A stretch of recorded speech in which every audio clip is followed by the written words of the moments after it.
अस्सलाम वालेकुम to everyone, welcome back to another video. तो आज हम लोगों ने क्लास 10 का चैप्टर 15 का जो रिमेनिंग लेक्चर्स है तो वो कंप्लीट करेंगे। Mendel's law of independent assortment के बारे में पढ़ेंगे कि जो मेंडल्स लॉ था उसकी जो असॉर्टमेंट क्या थी, वो लॉ ऑफ सेग्रीगेशन के मतलब तो सारी पढ़ेंगे। फर्स्ट ने बताया द नेक्स्ट प्रोसेस में कहा है जो अगले जितने भी प्रोसेस हुए हैं उसमें मेंडल्स ने इस बारे में स्टडी की, इस बारे में पढ़ाई की है कि दो कंट्रास्ट ट्रेड्स जो ट्रेड्स है उसके दो कंट्रास्ट हो सकते हैं एट अ टाइम, एक ही वक्त में। सच क्रॉसेस, कुछ ऐसे क्रॉसेस हैं जिन्हें जो डाईहाइब्राइड क्रॉसेस कहलाते हैं। तो इसमें हमने फर्स्ट डेफिनेशन ये पढ़ी है कि Mendel's law studies two contrasts traits at a time. Such crosses, crosses को क्या कहते हैं? Dihybrid crosses.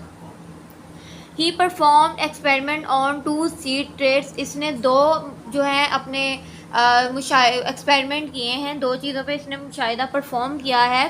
On to seeds, दो बीजों पर, बीज के ट्रेड्स पर। शेप एंड कलर, शेप शक्ल और उसका जो रंग था उससे इसने कंट्रास्ट किया। ऐसे दो बीजों पे इसने एग्जामाइन किया, उसका मुआयना किया है। The trade off round shape, उसने बताया है कि जो राउंड सीड है वो कंट्रोल किसे करता है? LLR को। ये फर्स्ट इसमें हमने बात देखी है कि जो राउंड शेप्ड सीड है वो LLR को कंट्रोल करता है। वाज डोमिनेंट ओवर रिंकल, और जो डोमिनेंट है रिंकल्ड कंट्रोल सीड है वो कंट्रोल करता है स्मॉल आर को। ऊपर हमने पढ़ा ये कैपिटल आर को करता है, नीचे small letter R. Similarly yellow seed colour controlled by Y, उन्होंने कहा है जो येलो कलर का है, पीले रंग का बीज है वो कंट्रोल करता है कैपिटल वाई को। वाज डोमिनेंट ओवर ग्रीन, और जो ग्रीन है वो कंट्रोल करता है स्मॉल वाई को। ठीक है, ये आपने बात याद रखनी है। पहले हमने ऊपर पढ़ा कि जो राउंड सीड है वो कैपिटल कंट्रोल करता है LLR को, और जो रिंकल कलर है वो डोमिनेंट है वो स्मॉल आर को। इसी तरह जो येलो सीड है वो कंट्रोल किसे करता है? YLL को, और जो डोमिनेंट ओवर ग्रीन है वो कंट्रोल करता है स्मॉल वाई को। मेंडल्स लॉ ने क्रॉस किया कि ट्रू ब्रीडिंग जो प्लांट होते हैं इनके पास that had round yellow seeds, इनके पास राउंड येलो सीड्स हैं जैसे कैपिटल R और capital Y। With are true breeding, इनके अंदर true breeding plant having wrinkle green seeds होते हैं capital R। All seeds are generation were round yellow. अब ये कैसे होती है यहाँ देखते हैं। यहाँ बताया हुआ है पेरेंटल जनरेशन किस तरह होती है, गैमेट्स जनरेशन। राउंड येलो में ये होता है कि इनकी जब पेरेंटल जनरेशन हो रही होती है तो इसके अंदर जो राउंड येलो कलर होता है ये अपना जो YLL होता है इससे क्या करता है? कंट्रोल कर लेता है। और जबकि रिंकल ग्रीन होता है ये अपना स्मॉल R को कंट्रोल करता है। इसी तरह जो कैपिटल R है और स्मॉल RY हैं ये आपस में मिल जाते हैं। मिल जाने के बाद इनके ऑल राउंड जो येलो है वो फॉर्म्ड होता है। उसके बाद उन्होंने यहाँ बताया है, उसके बाद में इन्होंने बताया है कि व्हेन, जब F1 सीड्स हैं वो F1 सीड्स हैं वो ग्रो करते हैं प्लांट्स में, तो दे आर सेल्फ फर्टिलाइज, वो खुद ग्रो करते हैं। सेल्फ फर्टिलाइज कहते हैं खुद ग्रो करना, खुद ब खुद बढ़ जाना, उनकी नशोनुमा होती है।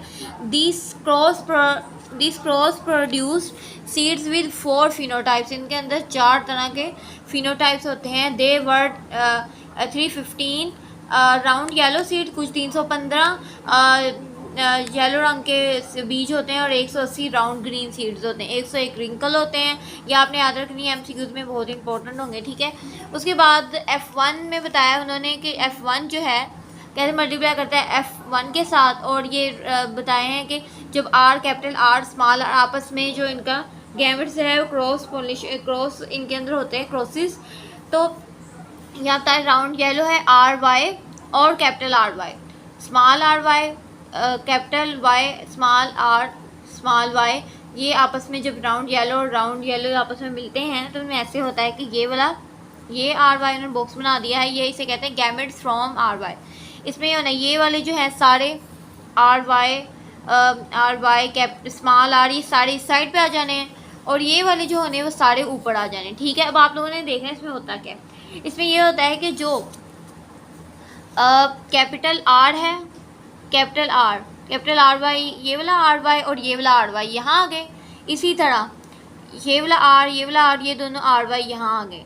उसके बाद हम लोगों ने क्या किया कि RY और ये वाला कैपिटल आर, कैपिटल वाई और कैपिटल वाई। इसी तरह बाद में capital R, capital Y, capital R, small R, capital Y, small Y. ठीक है, जैसे अगर मैं यहाँ लिख दूँ, आपको एग्जांपल मैं दे दूँ, जैसे अब मैं यहाँ लिख रही हूँ 1 और इस साइड पे मैंने लिखा हुआ है 2 3 4। ठीक है, अब मैंने क्या करना है, जब मैंने बॉक्स बनाया यहाँ लिखा 2 3, तो मैं जो बॉक्स में लिखूँगी 1 और 2 को मैं इकट्ठा कर दूँगी, इसी तरह 1 3 को इकट्ठा कर दूँगी, 1 4 को इकट्ठा कर, और यहाँ फिर हम क्या करेंगे, यहाँ फिर करेंगे 2 2 को इकट्ठा कर देंगे, 2 3 को कर देंगे, अगर 2 3 छोटा है फॉर एग्जांपल तो उसे कर देंगे। अगर एग्जांपल मैं आपको एक और अच्छी से दे देती हूँ जिससे आपको आपका जो कंसेप्ट है वो अच्छे से क्लियर हो जाए। सो हम लोग यहाँ देखेंगे, कॉन्सेप्ट क्लियर करने के लिए मैं आपको यहाँ सिंपल सा समझाती हूँ। आर वाई है, ये कैपिटल आर वाई, उसके बाद कैपिटल आर वाई के बाद ये देखें, आप लोग देख सकते हैं स्मॉल आर, और बाद में ये capital Y and then small R और स्मॉल वाई।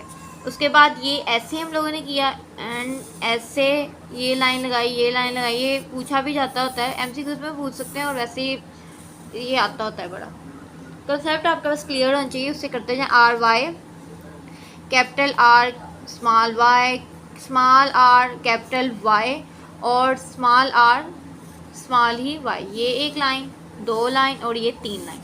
अब ये देखें कैपिटल आर, ठीक है, कैपिटल आर दोनों इकट्ठे हो गए, कैपिटल वाई, इसी तरह कैपिटल आर और यहाँ क्या आएगा कैपिटल आर, ये कैपिटल वाई और स्मॉल वाई।